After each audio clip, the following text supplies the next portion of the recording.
Já é 1h32. Já tá. Ok.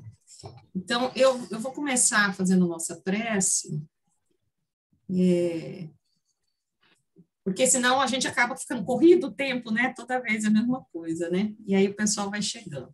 Então, vamos fechar os nossos olhos, nos deixar envolver pela energia do nosso Cristo amado, governador do nosso planeta, que sempre está conosco, olhando por nós, nos protegendo, desejoso que nós caminhemos em direção a Ele, consigamos entender as verdades desse mundo espiritual, ao qual ainda estamos desvendando vagarosamente, uma vez que estamos apegados aqui à Terra, ainda ao orgulho, ao egoísmo, mais materializados que estamos.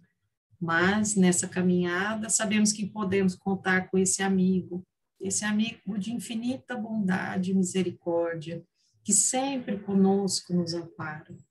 E assim, nesses estudos de hoje, que possamos, então, estar envolvidos nessa vibração amorosa do Cristo, em nossos lares, nos lares de nossos amigos, de todos aqueles que estão conosco e daqueles que talvez não possam vir hoje, eles recebam também essas bênçãos de luzes, de harmonia, de equilíbrio em cada um dos seus lares.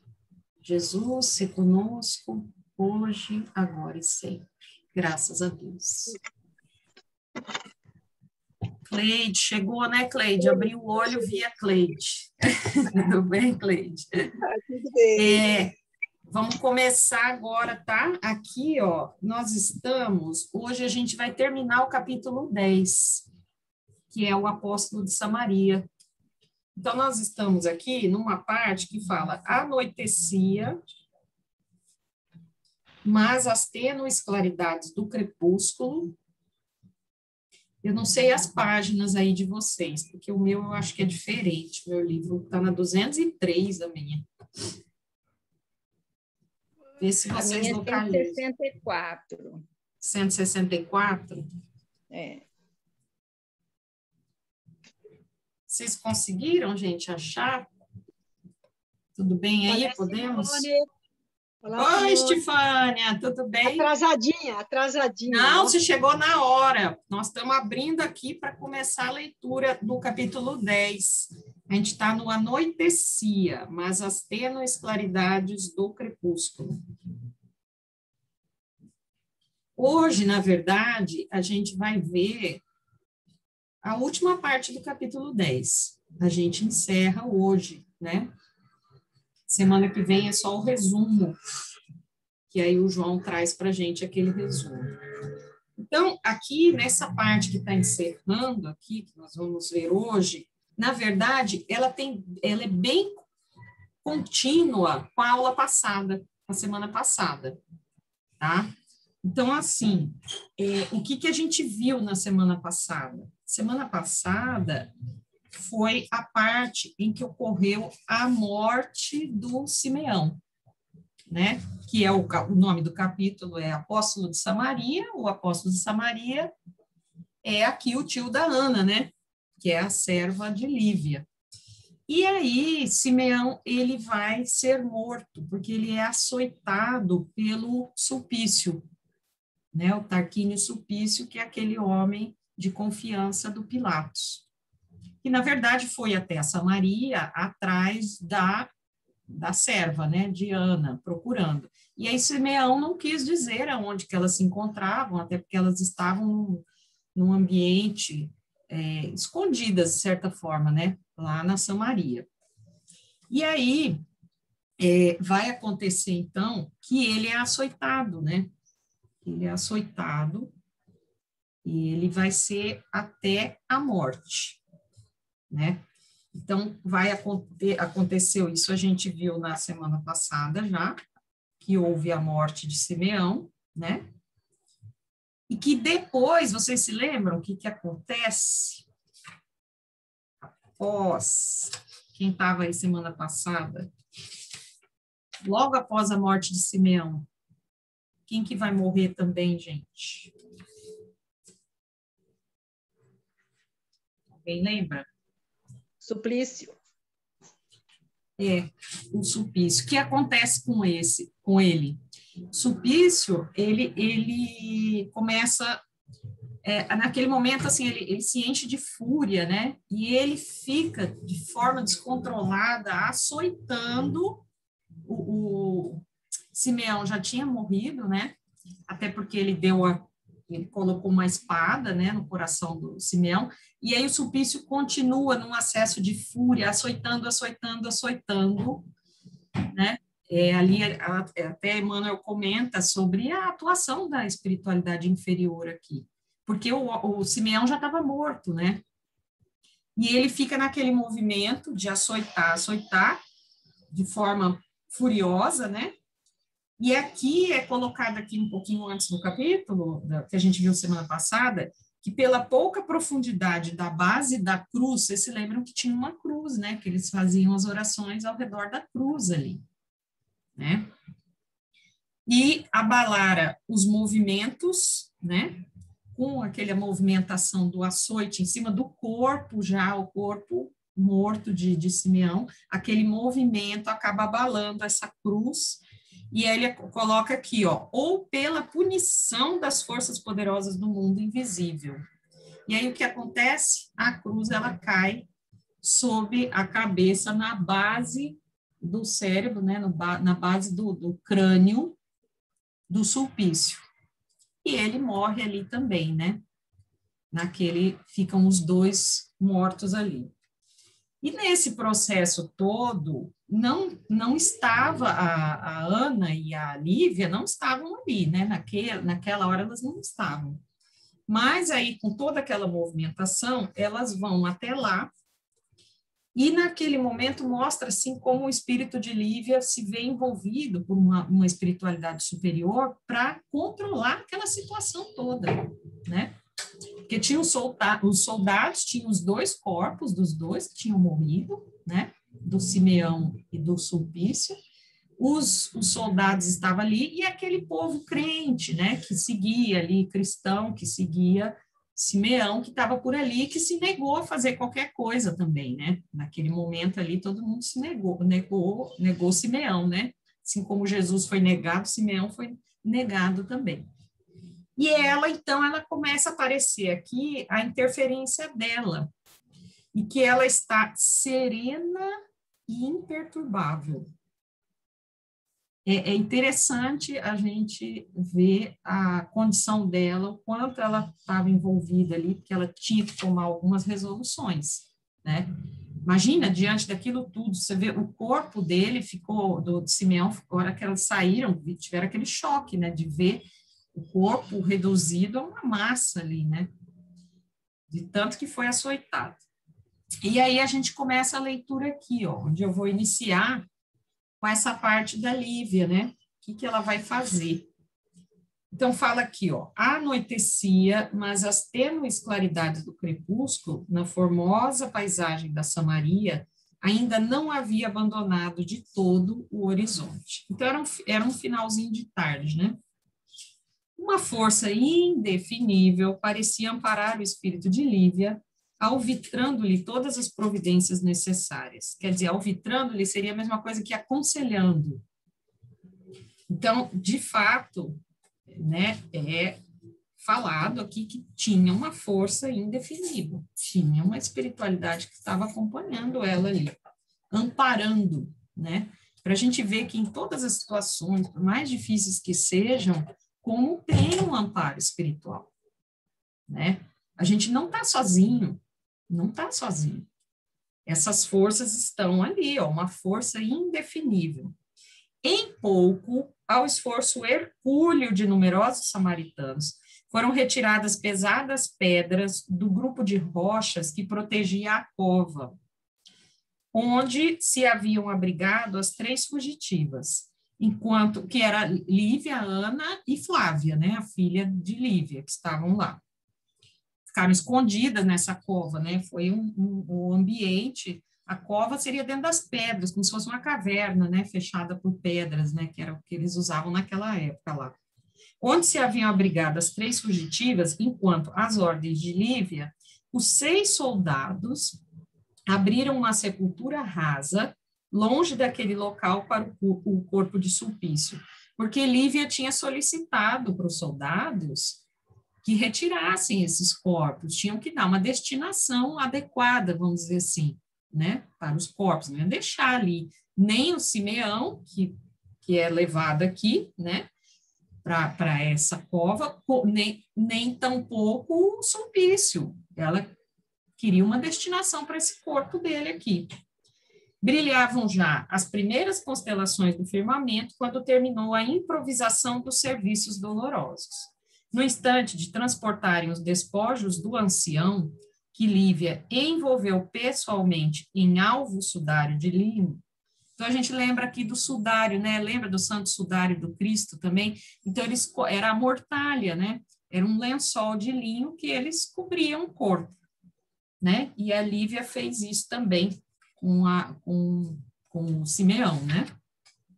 Ela faz questão de orar, rogando ao Senhor recebesse no seu reino de luz e verdade a alma generosa do seu apóstolo valoroso.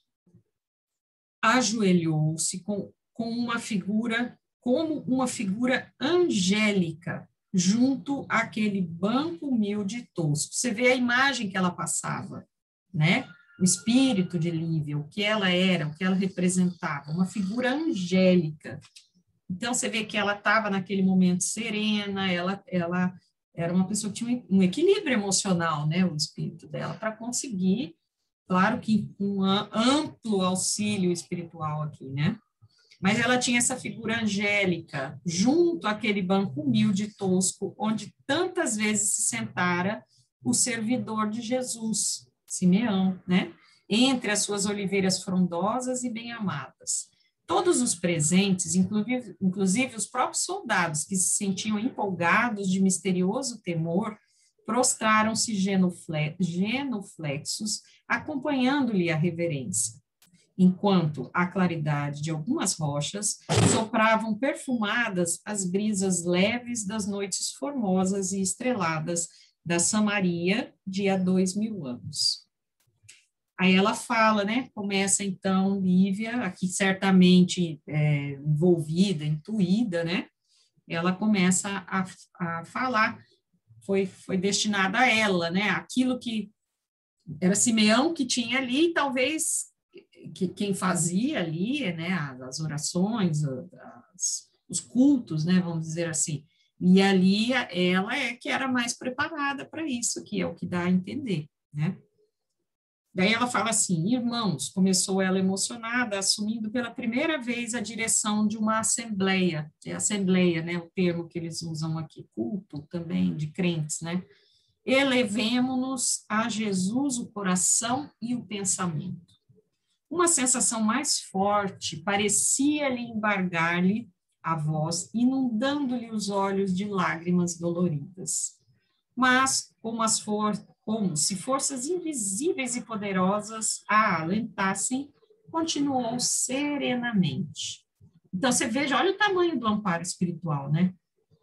Então, ela estava emocionada, mas ela tinha que ficar equilibrada, porque era importante ali que ela conduzisse ali aquele momento, aquela assembleia, né? Com todos aqueles que ali estavam. Alguma mensagem ela passava, aquilo era importante, eles certamente precisariam ouvir tudo aquilo, né? Jesus, meigo e divino mestre, foi hoje o dia glorioso em que partiu para o céu um valoroso apóstolo do teu reino. Foi ele, aqui na terra, Senhor da nossa proteção, o nosso amparo e a nossa esperança. Na sua fé encontramos a precisa fortaleza, e foi em seu coração compassivo que conseguimos adquirir, né, o consolo necessário. Mas julgaste oportuno que Simeão fosse descansar no teu regaço amoroso e compassivo. Como tu, sofreu ele os tormentos da cruz, revelando a mesma confiança na providência divina, nos dolorosos sacrifícios do seu amargo testemunho. Recebe-o, Senhor, no teu reino de paz e de misericórdia. Simeão tornou-se bem-aventurado por suas dores, por seu denodo moral, Denodo aqui seria a mesma coisa que bravura, coragem moral. Ele foi muito corajoso, lembra que ele se negou a dizer onde estava Ana, onde estava Lívia, né, para o supício. Por suas angustiosas aflições suportadas com o valor e a fé que nos ensinaste. Ampara-o nas claridades do paraíso do teu amor inesgotável, e que nós, exilados na saudade e na amargura, aprendamos a lição luminosa do teu valoroso apóstolo da Samaria. Se algum dia nos julgares também dignos do mesmo sacrifício, fortalece-nos a energia, para que provemos ao mundo a excelência dos teus ensinamentos, ajudando-nos a morrer com valor, pela tua paz e pela tua verdade, como teu missionário carinhoso, a quem prestamos nesta hora a homenagem do nosso amor e do nosso reconhecimento. Olha a profundidade, assim, a clareza como ela coloca as ideias também, né? E a mensagem é uma mensagem de despedida, é uma oração, né? Solicitando a Jesus aí o amparo para ele, mas tem nessas palavras aqui a gente vê que tem um discernimento, né? Tem um entendimento dela, Lívia, como espírito, né? Tem algumas coisas que ela coloca, né? A forma como ela coloca demonstra que tem um entendimento diferente. Já um espírito consegue alcançar aí, né? Uma verdade diferente, né? Se alguém quiser comentar, gente, tá? Fiquem à vontade também. Neste ínterim, houve na sua oração um interregno. Interregno é uma interrupção passageira. Então, ela estava orando, né, falando tudo isso, e aí ela dá uma interrupção.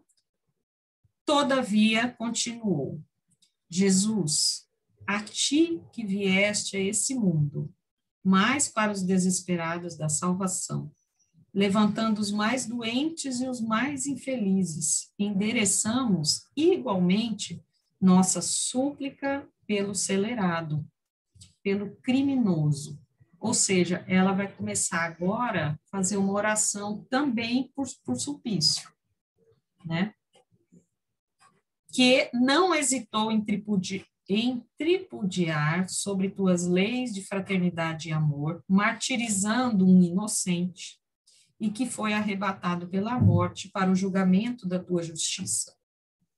Queremos esquecer, olha a grandeza da Lívia, né? Porque você vê, tudo isso, né, foi gerado em torno dela, o Pôncio Pilatos, depois acabou gerando essa situação aí do Sulpício, né? Ela poderia ter raiva, ela poderia ter ódio, mágoa desse, né? Por tudo isso aqui, por essa perseguição, mas olha só o que ela fala: queremos esquecer a sua infâmia. Veja a grandeza de Lívia, né? E falando para aquelas pessoas ali também. Eu acho que era uma forma de esclarecer ali aqueles que ali estavam sobre essa conduta que era a conduta de Jesus, né? Tanto é que ela fala assim, ó: queremos esquecer a sua infâmia como perdoastes aos teus algozes do alto da cruz infamante do martírio. Ajuda-nos, Senhor, para que compreendamos e pratiquemos os seus ensinos. Veja que parece que Lívia deu uma estudada na doutrina espírita, né? Não parece que ela está bem em tudo que a gente estuda, né? Nesse raciocínio, só que aquela época lá, né? Ela já tinha toda essa noção, né? Mas, Simone, na verdade, é a doutrina de Jesus, né? Não é curioso, né? Porque a gente vê aqui as palavras, vê a forma como é colocada, a gente ouve tudo isso no estudo da doutrina espírita, né? E você vê aquilo isso já estava aqui há 2000 anos, né? Todas essas informações já estavam quando Jesus veio, ele que trouxe tudo isso aqui. E interessante porque o espírito, assim, com discernimento como o dela, ela absorveu, né? Em poucos contatos que ela teve com Jesus, ela já despertou, né? Despertou para aquilo ali. É como se fosse fácil para ela entender, né? Coisas que nós estamos aqui, talvez há 2000 anos, ela já tinha caminhado isso, é isso que dá a entender também, né? Já tinha progredido aí, porque ela tinha todo esse discernimento, né? Então, é interessante a gente avaliar, assim, analisar a personalidade, ver como ela é, né? Como exemplo mesmo para nós, como exemplo de um entendimento diferente, né? Então, ela coloca aqui, ó, levantando-se comovida, Lívia descobriu o cadáver do apóstolo, beijou-lhe as mãos pela última vez, exclamando em lágrimas carinhosas: adeus, meu mestre, meu protetor e meu amigo. Que Jesus te receba o espírito iluminado e justo no seu reino de luzes imortais, e que a minha pobre alma saiba aproveitar neste mundo a tua lição de fé e valoroso heroísmo. Porque realmente ele morreu como um herói, né? Um herói, porque ele foi fiel, né? Até a morte lá, ele era fiel às convicções dele, fiel a Jesus, a verdade que Jesus tinha trazido, né? Tudo que ele aprendeu. Repousado numa urna improvisada, o corpo inerte de Simeão foi conduzido ao seu último jazigo. Numerosas tochas haviam sido acesas para o ofício amargo e doloroso. E enquanto o cadáver do lictor Sulpício descia à terra úmida, sem outro auxílio além da cooperação dos seus prepostos aqui seria no sentido de empregados, né, como é que a gente fala, aqueles que obedecem à sua ordem, né, não é seguidores, agora me faltou a palavra, mas no sentido de empregados, mas eram soldados, eram dele, trabalhavam para ele, né. O nobre ancião ia repousar à frente do seu templo, porque era onde ele tinha colocado a cruz e onde ele fazia a assembleia, e a cova que ele ficava era ali, naquela posição, e do seu ninho, entre as virações é um vento, né, um ventinho fresco, um vento suave, cariciosas do vale, que aquela região ali da Samaria é chamado Vale de Siquém, ou de Sicar, né, então é uma região, por isso que fala sobre vale, né, era a geografia daquela localização onde eles estavam. À sombra fresca das oliveiras que lhe eram tão queridas. Então, ele foi sepultado ali, onde ele pregou, onde ele, naquela atmosfera toda também, né, se a gente for imaginar, né, estava ali naquela localização. E o Sulpício foi enterrado logo próximo, né, como cita aqui, em terra úmida, né. Lívia dispensou em seguida os soldados do governador e, guardada por homens valorosos e dedicados, passou o resto da noite em companhia de Ana e da filhinha, em profundas meditações e dolorosos cismas. Ao raiar da aurora, retiraram-se definitivamente do vale de Siquém, acompanhados por um vizinho de Simeão, encaminhando-se de volta a Cafarnaum e levando no íntimo numerosas lições para toda a vida. Quer dizer, toda aquela vivência que elas tiveram ali, né, o contato com Simeão, os ensinos que ele passava, né, essa conduta dele, heróica, né, como um mártir, da forma que ele foi martirizado ali, né, então, certamente aquilo marcaria, né, não era uma coisa que ia se esquecer, né, porque aquilo vinha à mente, né. Sabedoras de que não se fariam esperar as represálias das autoridades administrativas, agora vem outra questão, né, que tinha morrido um homem importante, um lictor, né, de Pôncio Pilatos. Então, um homem de confiança. Então, o que vai acontecer? Represálias das autoridades administrativas.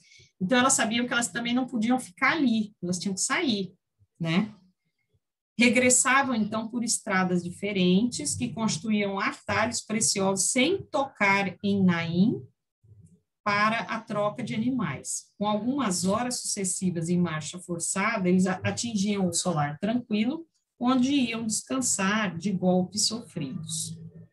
Então, esse caminho de volta a Cafarnaum, se a gente for lembrar, a casa, a vivenda, né, de Lívia, de Públio, né, da família, era em Cafarnaum, né? Deixa eu só mostrar para vocês, para a gente recordar um pouquinho sobre aquele mapinha que a gente sempre acaba usando, né? O mapa que mostra essas cidades que estão sendo faladas aí, ó. Deixa eu ver se eu consigo aumentar aqui um pouco.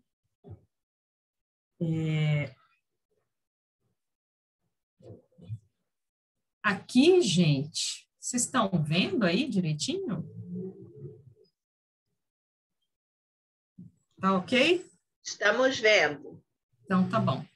Ó, aquele mesmo mapa de Israel, né, naquela época, vocês estão vendo aqui a região em azul, envolvia, ó, a Judéia e a Samaria. E aqui, mais arroxeado, né, Galileia. Tem essa divisão aqui, porque era dividido por quem estava governando, né, porque tinha os tetrarcas naquela época, né, a família de Herodes Antipas, né, então tem qual região, cada um estava dividido aqui na região em que cada um governava. E essa área da Samaria e a Judéia, como governador da Judéia, era Pôncio Pilatos, né? Pode ver que está escrito ali, ó, região governada por Herodes Arquelau, que é um irmão do Herodes Antipas, né? Depois pelo governador romano Pôncio Pilatos. Então, esta área aqui que eles estão, ó. Se vocês forem olhar, tá vendo aqui Monte Gerizim, Sicar e Vale do Siquém, é essa localização aqui, ó, que elas estavam, que era esse vale, né? E para onde que elas tinham que ir? Vocês estão vendo a minha mãozinha aí, né? Ó, tinha que ir lá para Cafarnaum, tá vendo? Na Galileia. Elas iam voltar para cá, né? Então, elas inicialmente desceram.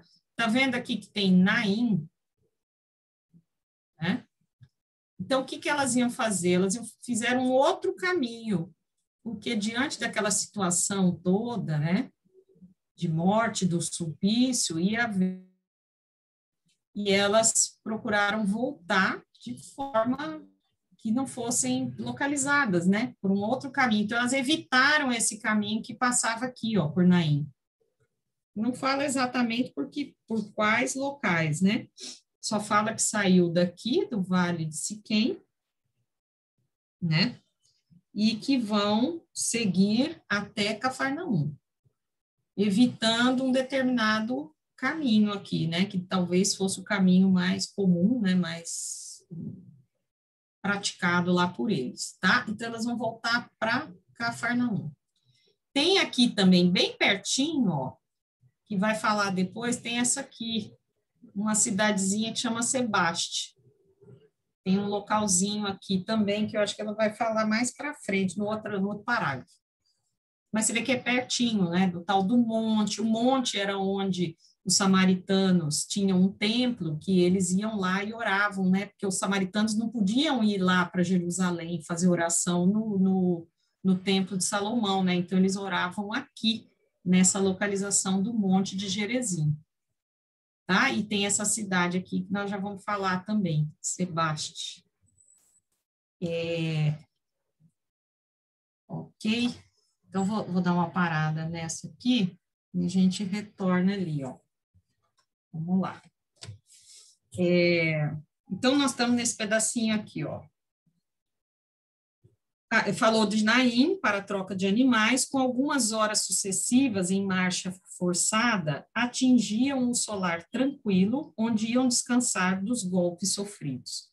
Então, fala que Lívia, Ana e Flávia voltaram para a casa dela, né, em Cafarnaum, tá? E agora a gente já volta para Cafarnaum. Então, o que vai começar a falar agora, ó? Lívia remunerou largamente o seu dedicado companheiro de viagem, retirando-se para os seus aposentos, onde fixou em base preciosa a pequena cruz de madeira que lhe dera o apóstolo algumas horas antes do cruento martírio. Não sei se vocês se lembram desse episódio, que o Simeão dá uma pequena cruz quando ela entra naquela, onde elas vão se esconder, né? Ele sabia, né? Ele já sabia intuitivamente que ele ia ser morto, né? E aí ele passa essa pequena cruz e entrega para Lívia. E é essa que está falando agora aqui, ó, né? Alguns dias se passaram sobre os infaustos, quer dizer, sobre os infelizes acontecimentos. Então, ela já está em Cafarnaum e vai passar alguns dias ali. Já está passando dias, né? Está falando sobre uns dias após. Pôncio Pilatos, contudo, informado de todos os pormenores do ocorrido, rugiu de ódio selvagem. Você imagina, né, gente, que diante da situação ali, ele ia com certeza querer se vingar, queria mostrar o poder, como que mataram, que na verdade, quem que matou, né? Caiu a cruz na cabeça do ele foi morto por, vamos dizer assim, poderia-se até imaginar um acidente, né, ali. Mas estava morto um homem de confiança dele, o Lictor, um cargo ali muito próximo, né? Então, ele vai rugir de selvagem, reconhecendo que defrontava poderosos inimigos, quais Públio Lentulus e sua mulher. Buscou acionar, por outro lado, o mecanismo de sinistras represálias. Então, ele não ia deixar barato, né? Como a gente usa assim no termo popular, né? Ele ia fazer alguma represália aqui. Uma coisa, ele tinha que demonstrar o seu poder, a sua vingança. Recolhendo-se imediatamente ao seu palácio de Samaria, porque aí o Pôncio Pilatos, ele morava, ele tinha, lá em Jerusalém, ele tinha a Torre Antônia, tinha os locais que ele ficava. E aqui no palácio, na Samaria, ele também tinha uma localidade onde ele, que é esse palácio aqui, onde ele se hospedava, né?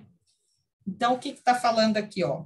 Recolhendo-se imediatamente ao seu palácio de Samaria, fez que todos os habitantes da região pagassem muito caro a morte do Lictor, humilhando-os através de medidas aviltantes e vexatórias.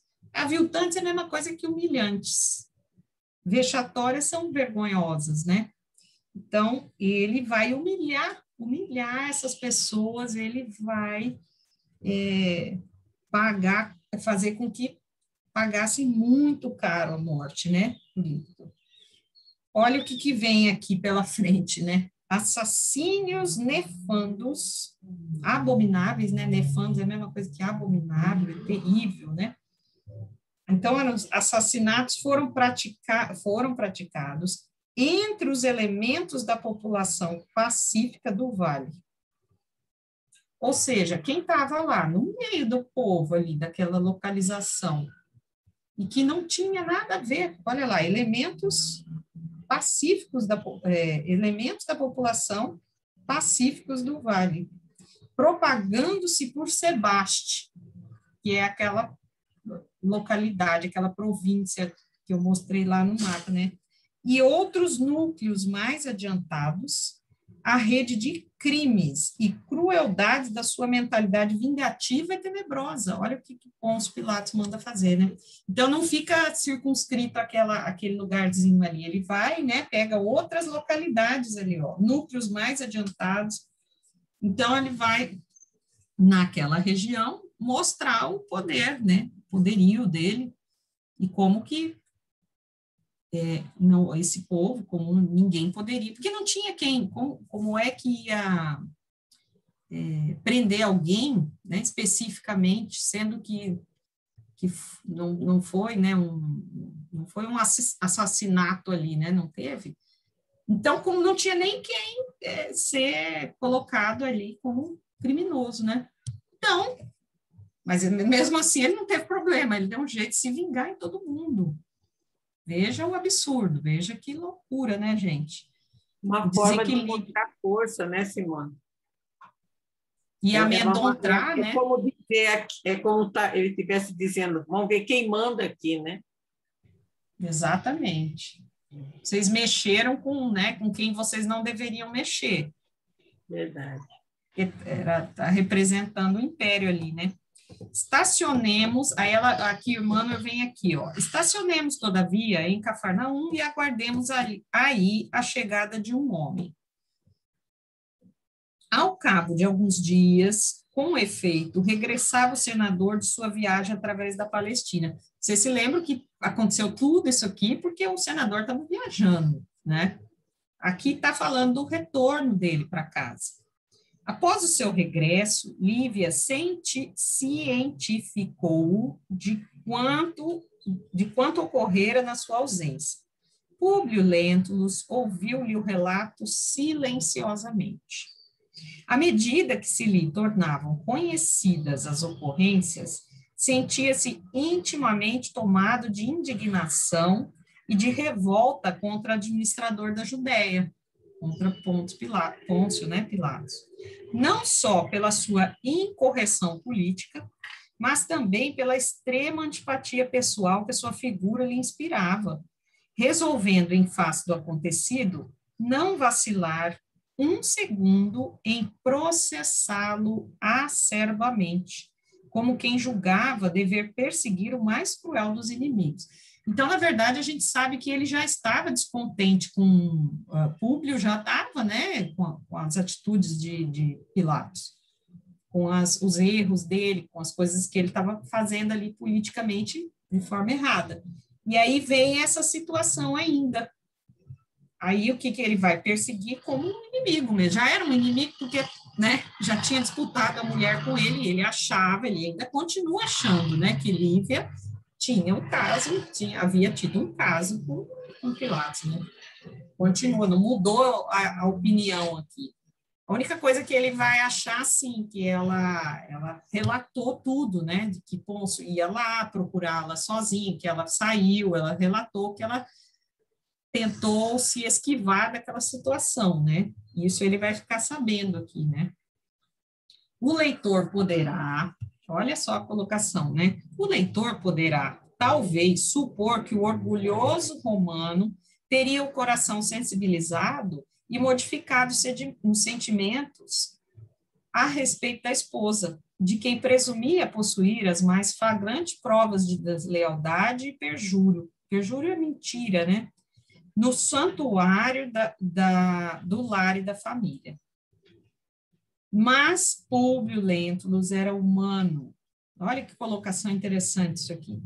E nessa condição precária, ser humano é precário e miserável, né? Humano nessa condição precária e miserável tinha de ser um fruto do seu tempo, da sua educação e do seu meio. Então, ele ouve Lívia, ele entende que ela saiu de Cafarnaum justamente para fugir ali da visita de Pôncio Pilatos, mas como que ele ia deixar aquelas questões orgulhosas dele, né? Aquele orgulho, a questão cultural, vamos dizer assim, de homem que foi traído, né? Na cabeça dele, ele tinha sido traído. Então, ele era fruto do seu tempo, daquela cultura, daquele tempo, daquele machismo, vamos colocar tudo assim, né? Daquela situação toda ali, própria educação, ele era um senador, era um homem de posição, né? Como que ele ia não conseguiu, entendeu? Se desligar desses valores em nome do amor que Lívia tinha por ele, né? E ele também amava Lívia, aí que você vê que o amor é condicional, né?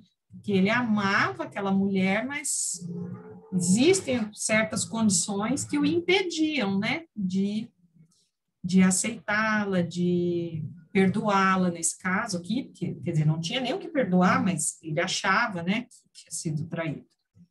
Enfim, então ele era um ser humano resultado do meio. E eu acho assim, para a gente pensar, né, gente, o que o meio ambiente, o que a sociedade faz conosco? Até que ponto a gente sofre essa influência na condução dos nossos atos, né, do nosso comportamento. Então, para mim, fica essa, assim, luzinha, né, que acende para a gente pensar, porque ele ficou apegado a essas questões sociais, né, essa questão toda como ser humano, e deixou de ver uma verdade, né, porque se ele acreditasse nela, era a verdade, ela estava trazendo uma verdade. Então, de certa forma, isso acontece com a gente também, né? A gente fica meio cego, né? Fica com aqueles, né? Tapa-olho, né? Que chamam. A gente tem isso, porque socialmente, muitas vezes, isso nos cega, né? A gente fica num comportamento e não consegue ver outra coisa. Então, é importante refletir aqui, né? Aí ele coloca assim, ó, ao ouvir as últimas palavras de sua mulher, pronunciadas em tom comovido, como de alguém que pede apoio e reclama o direito de um carinho, replicou austeramente. Então, olha a posição dele, né? Lívia, eu me regozijo com a sua atitude e rogo aos deuses pela tua edificação. Teus atos simbolizam para mim a realidade da tua regeneração, depois de fragorosa queda vista com os meus olhos. Bem sabes que, para mim, a esposa não mais deve existir. Quer dizer, ele não consegue perdoar e aceitá-la como esposa, né? Contudo, louvo a mãe de meus filhos, sentindo-me confortado, porque se não acordasse a tempo de seres felizes, acordastes, né, a tempo de ser feliz, despertaste ainda com a possibilidade de viver. Tua repulsa tardia por esse homem cruel me autoriza a crer na tua maternal dedicação. Isso basta. Então, você vê como que ele interpretou, né? Ainda ele fala repulsa tardia. Ou seja, você está repulsando agora porque antes não estava, né? Então, ele está convicto de que eles, ainda está convicto de que eles tiveram, né? Ele não consegue confiar, né? Tudo isso que está inserido nele como homem, imaginando o homem da época, ele não consegue. Ela pode falar o que ela quiser, né? E aí ele continua nisso aqui, ó, crer na tua maternal dedicação. Mas ele vê ela como mãe dos filhos, ali dentro da casa, naquela, acha importante a figura, né? E isso basta. Essas palavras, pronunciadas em tom de superioridade secura, demonstraram a Lívia que a separação afetiva de ambos deveria continuar no ambiente doméstico. Irremissível. Irremissível é sem perdão. Quer dizer, não haveria como reverter essa situação, né? Abalada nas comoções do seu martírio moral, retirou-se para o quarto, onde se prostrou diante da cruz de Simeão, com a alma desalentada e combalida. Você imagina a sensibilidade de Lívia, né? E ela ter que ver que ele ali continuava, né? Severo com ela, rude, seco, né? Então, ela estava desalentada e combalida. Ali meditou angustiosamente na sua penosa situação, mas em dado instante, viu que a lembrança humilde do apóstolo da Samaria irradiava uma luz cariciosa e resplandecente, e ao mesmo tempo que uma voz suave e branda murmurava aos seus ouvidos. Olha que interessante aqui, ó. Filha, não esperes da terra a felicidade que o mundo não te pode dar. Aí, todas as venturas são como neblinas fugidias, desfeitas ao calor das paixões ou destroçadas ao sopro devastador das mais sinistras desilusões. Espera, porém, o reino da misericórdia divina, porque nas moradas do Senhor há bastante luz para que floresçam as mais santificadas esperanças do teu coração maternal. Não aguardes, pois, da terra, mais que a coroa de espinhos do sacrifício. Você vê, né? Nessa colocação, nesse momento, ela está ouvindo a voz mesmo de Simeão, né? E ela está sendo alertada, ele está trazendo uma realidade, né? Jesus não falou, né? Meu reino não é deste mundo, quer dizer, a felicidade... É uma mediunidade dela, né? Ela era médium, né? Altamente. Tanto que já naquela outra parte da Assembleia, quando ela fala e faz as orações, mostra o quanto, né, ela estava sendo envolvida ali, né? E comunicando tudo isso. E aqui ela ouve. Aí aqui, ó, a esposa do senador não se surpreendeu com o fenômeno. Olha que interessante. Conhecendo de oitiva é de ouvido, né? Quando você ouve falar, né? A ressurreição do Senhor, tinha convicção plena de que se tratava da alma redimida de Simeão, que, a seu ver, voltava das luzes do reino de Deus para lhe confortar o coração. Por isso ela ouve essas vozes e ela tratou como um fenômeno natural. Olha como tudo para ela, como se já fosse conhecido, né? Já é um espírito, né? Ele já tinha essa vivência, esse entendimento aí. Por semanas a fio, recebeu Públio Lentulus a visita de samaritanos numerosos, que lhe vinham solicitar enérgicas providências contra os desmandos de Pôncio Pilatos. Então, instalado no seu palácio de Samaria, onde permanecia raramente, ordenando o assassínio, olha só, ou a escravidão de elementos numerosos, ele saiu matando todo mundo, ou prendendo todo mundo, né, para escravizar, olha que loucura, gente, isso. Então, claro que os samaritanos foram lá até o senador, né, fazer essa reclamação, solicitar providências, né, em sinal de vingança pela morte daquele que considerava como o seu melhor áulico.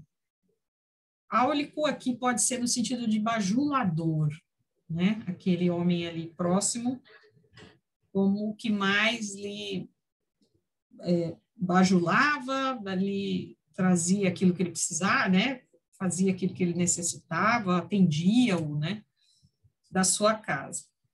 Você vê que ele estava bem fora, como diz a expressão, estava bem fora da casinha, Pôncio Pilatos, né, porque ele passou a se vingar, e, pelo jeito foi muita gente, né, elementos numerosos, foram vários, né, toda uma região ali da Samaria, ele resolveu se vingar. Daí, a algum tempo, regressava Comênio.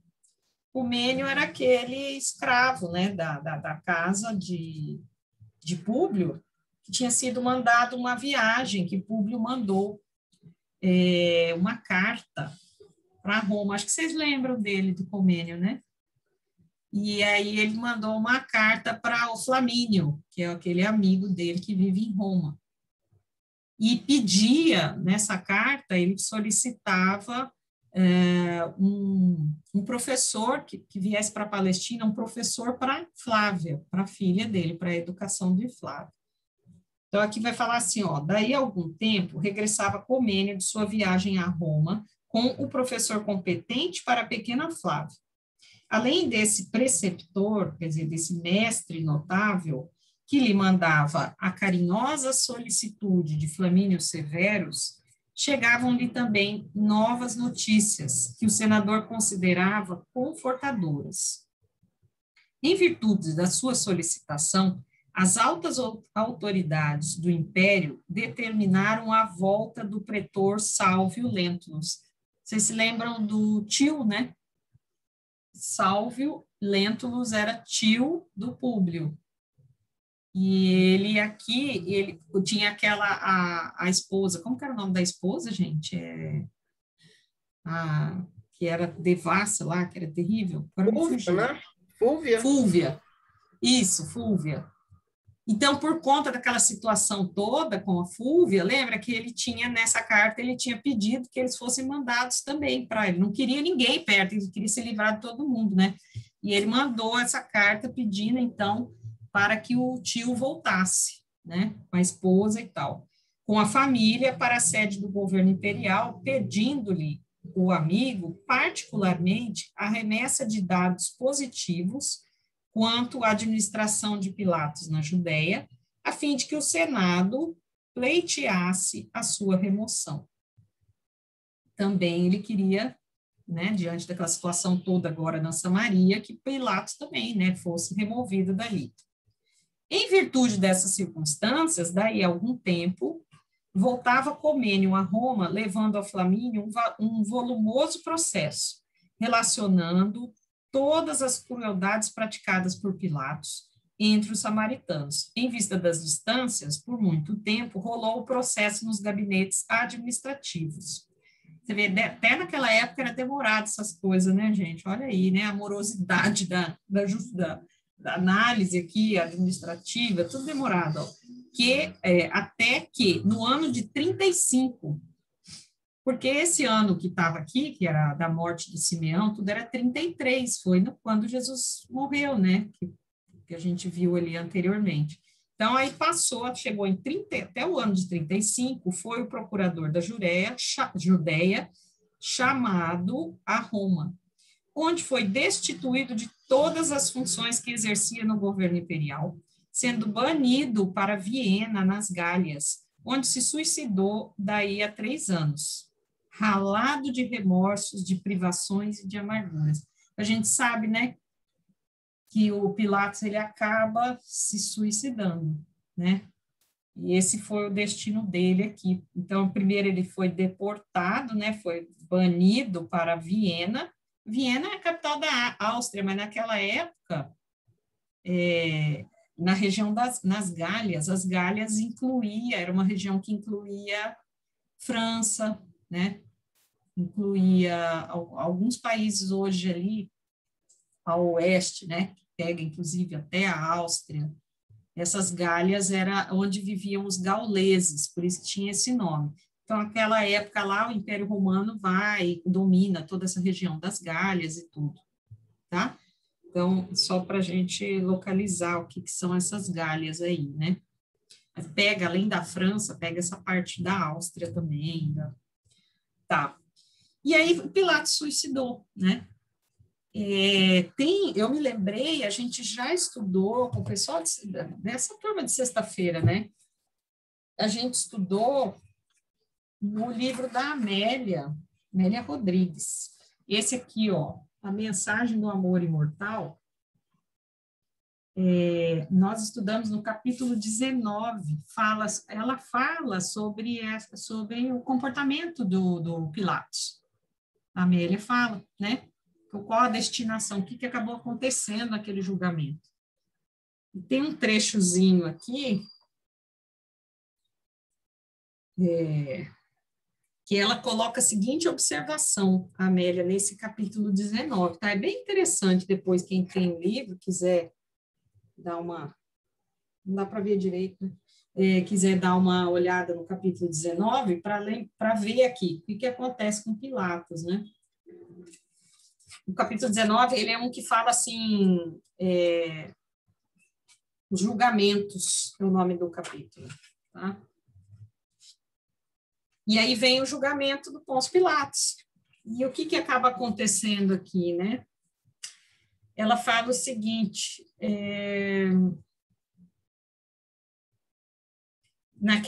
aquele pedacinho, fala assim, a astúcia cruel era aplicada de maneira hábil e inconfessável, não havia outra alternativa, e a pústula humana vendeu a alma declarando, opústula é a forma que a Amélia se refere ao Pôncio Pilatos. Eis o vosso rei, quando ele fala, e os assassinos reclamam, não temos rei, senão César. Estava tudo consumado. Pilatos pediu água, lembra daquela partezinha? Só para a gente lembrar aqui, reforçar, né, nossa memória aqui.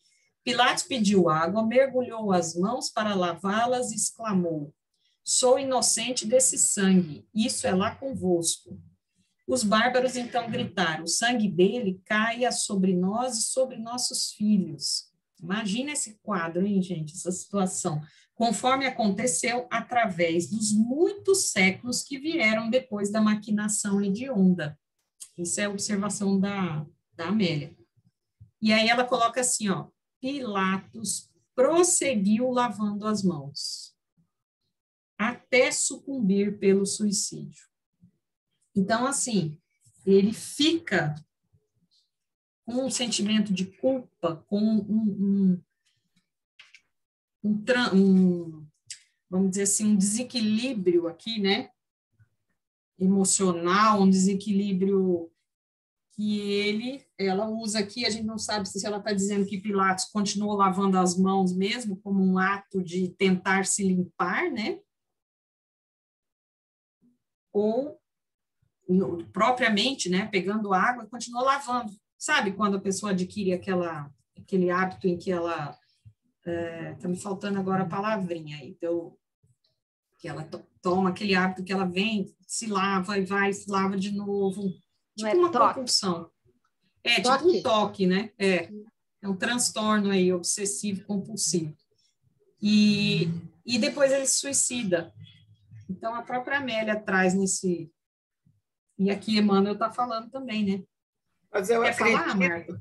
Eu acredito que essa personalidade dele, do jeito que ele era cruel, saiu matando um monte de gente e torturando só porque mataram o funcionário dele, eu acho que a personalidade continua a mesma lá na Gália. E sabe lá quantos obsessores ele não ganhou com esse comportamento? Já pensou? É terrível isso. E podem ter levado ao suicídio, né? Certamente tem uma influência, né? Sim. É tanto de gente que ele matou de forma injusta. Pensa a revolta desses espíritos que foram assassinados, né? Pessoas boas, pessoas que não tinham nada a ver com a situação. Então, ele errou bastante, vamos dizer assim, né? Ele caiu muito, né? Ele se deixou envolver muito por uma inferioridade aí, né? E desequilibrou. Né? Ele já era desequilibrado, né? Desequilibrou mais ainda ao ponto, assim, né? De chegar até, como ela fala aqui, né? Como ele fala, Emmanuel fala, né? Daí a 3 anos, ó, ele fica 3 anos aí, ralado de remorsos, de privações e de amarguras. Então, pensa na condição dele. Ele perdeu o posto dele de governador, né? De certo, ele tinha orgulho disso. E aí ficou, provavelmente, numa situação bem inferior. Imagina a situação, né? Para um homem da posição dele ter que encarar tudo isso, né? Bom, enfim, vai ter que pagar de alguma forma. Olha como a coisa caminha, né? Não dá certo, né? Vamos dizer assim, né? Essa coisa de sair matando todo mundo é mais ou menos por aí, né? Não funciona, porque ele praticamente enlouqueceu aqui e chegou até o suicídio, né? Então, vocês vejam quanto pode desequilibrar cada vez mais, né? Essa conduta dele aqui. É para a gente ter compaixão por Pilatos, né? Porque hoje ele já não sei, eu acho que tem até alguma obra dele falando sobre isso, né? Mas ele, com esse suicídio, com essa situação, ele ficou remoendo esse remorso há muito tempo, né? Remoeu muita, como é que a gente fala? Remorso mesmo, né? O arrependimento, né? Então, vamos ver aqui que está acabando já esse pedacinho, ó. Públio Lentulus permaneceu com as suas esperanças de pai, na mesma vivenda da Galileia, dedicando-se quase que exclusivamente aos seus estudos, aos seus processos administrativos, à educação da filha, que manifestara muito cedo pendores literários ao lado de apreciáveis dotes de inteligência. Lívia conservou Ana junto da sua tutela e ambas continuaram orando junto à cruz que lhes dera Simeão no instante extremo, rogando a Jesus a necessária força para as penosas lutas da vida. Debalde, em vão, a família Lentulus esperava que o destino lhe trouxesse de novo o sorriso encantador do pequenino Marcos, né? Então, imagina que eles tinham ainda esperança de reencontrar o filho, né? Que foi sequestrado. E enquanto o senador e filhinha se preparavam para o mundo, junto de Lívia e Ana, que traziam as suas esperanças postas no céu, deixemos passar mais 10 anos. Então, já estava em 35, aí agora vai passar mais 10 anos sobre a dolorosa serenidade da vila de Cafarnaum, mais de 10 anos que passaram lentos, silenciosos e tristes. E aí vem o final dessa primeira parte do livro Há 2000 anos, né? Ela encerra aqui, porque depois a gente vai começar, depois do resumo, né? Que semana que vem a gente só vai ver o resumo do capítulo. Daí, na outra semana, a gente vai para a segunda parte aqui, né? Começa no capítulo 1 também, se vocês forem ver, né? Ele reinicia, né? Segunda parte, capítulo 1, e assim vai, tá? Não sei se vocês querem comentar mais alguma coisa.